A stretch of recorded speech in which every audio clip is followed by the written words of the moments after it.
हम चर्चा करने वाले हैं हमारे देश के प्रधानमंत्री नरेंद्र मोदी जी ने हाल ही में उस संगठन के अंदर अपने देश का पक्ष रखा है और विकास के मुद्दे को साझा किया है। हम बात कर रहे हैं एससीओ की। जी हाँ, आखिर ये एससीओ है क्या, इस एससीओ की स्थापना कब हुई और इस एससीओ में वर्तमान में कितने सदस्य हैं, इन सभी पर चर्चा करेंगे। नमस्कार, मैं हूं मुकेश कोरी और आप देख रहे हैं कोली न्यूज। एससीओ का मतलब है संघीय कॉरपोरेशन ऑर्गेनाइजेशन। जी हां, संघीय सहयोग संगठन।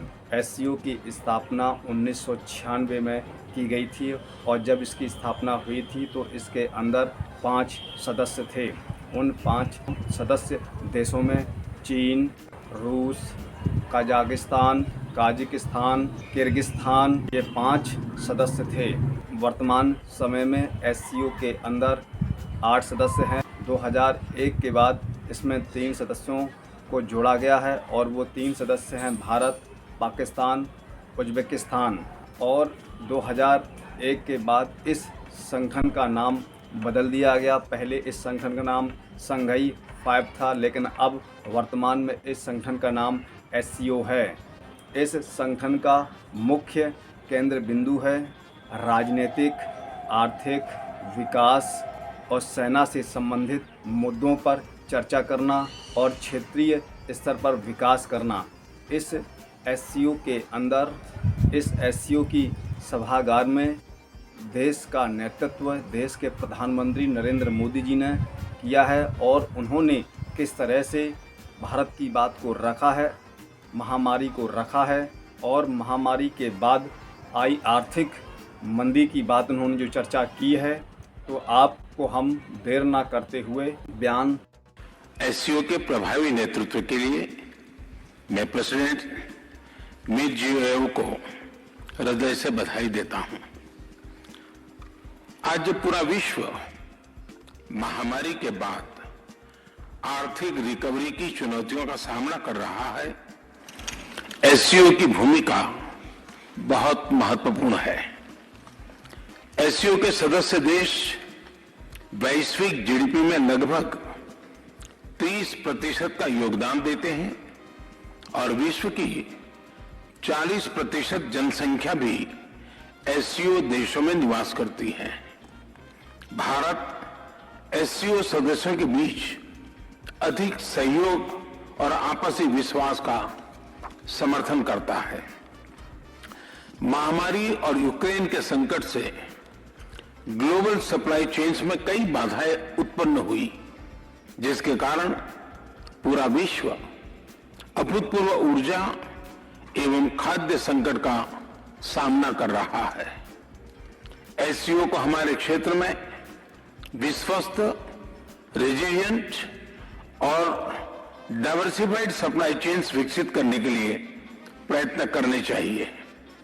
इसके लिए बेहतर कनेक्टिविटी की आवश्यकता तो होगी ही, साथ ही यह भी महत्वपूर्ण होगा कि हम सभी एक दूसरे को ट्रांजिट का पूरा अधिकार दें। एक्सेलेंसी, हम भारत को एक मैन्युफैक्चरिंग हब बनाने पर प्रगति कर रहे हैं। भारत का युवा और प्रतिभाशाली वर्कफोर्स को मैं स्वाभाविक रूप से कॉम्पिटिटिव बनाता है। इस वर्ष भारत की अर्थव्यवस्था में 7.5% वृद्धि की आशा है, जो विश्व की बड़ी इकोनॉमीज में सबसे अधिक होगी। हमारे पीपल सेंट्रिक डेवलपमेंट मॉडल में टेक्नोलॉजी के उचित उपयोग पर भी बहुत फोकस दिया जा रहा है। हम प्रत्येक सेक्टर में इनोवेशन का समर्थन कर रहे हैं। आज भारत में 70,000 से अधिक स्टार्टअप्स हैं, जिनमें से 100 से अधिक यूनिकॉर्न है। हमारे ये अनुभव कई अन्य एससीओ सदस्यों के भी काम आ सकता है।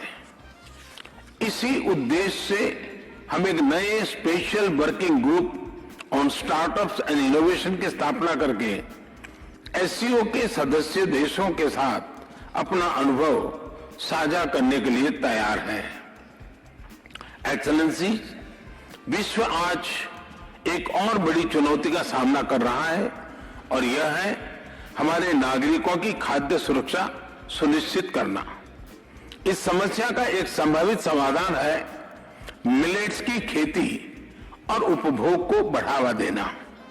मिलेट्स एक ऐसा सुपर फूड है जो न सिर्फ एससीओ देशों में बल्कि विश्व के कई भागों में हजारों सालों से उगाया जा रहा है और खाद्य संकट से निपटने के लिए एक पारंपरिक, पोषक और कम लागत वाला विकल्प है। वर्ष 2023 को UN international year of millets के रूप में मनाया जाएगा। हमें एससीओ के अंतर्गत एक मिलेट फूड फेस्टिवल के आयोजन पर विचार करना चाहिए। भारत आज विश्व के मेडिकल एंड वेलनेस टूरिज्म के लिए सबसे किफायती डेस्टिनेशन में से एक है।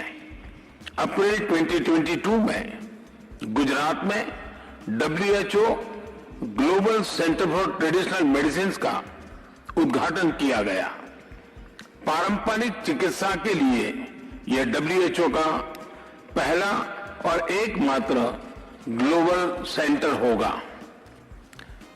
हमें एससीओ देशों के बीच ट्रेडिशनल मेडिसिन पर सहयोग बढ़ाना चाहिए।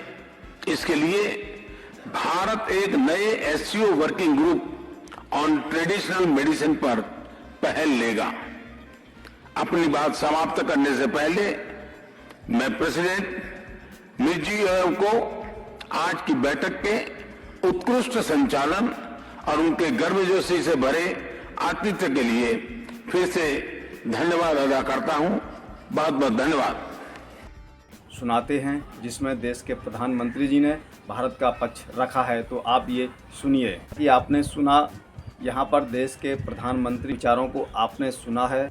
आपको अपनी यहाँ पर कमेंट देनी है। कमेंट देने के साथ साथ खबर को लाइक करें और अधिक से अधिक शेयर करें।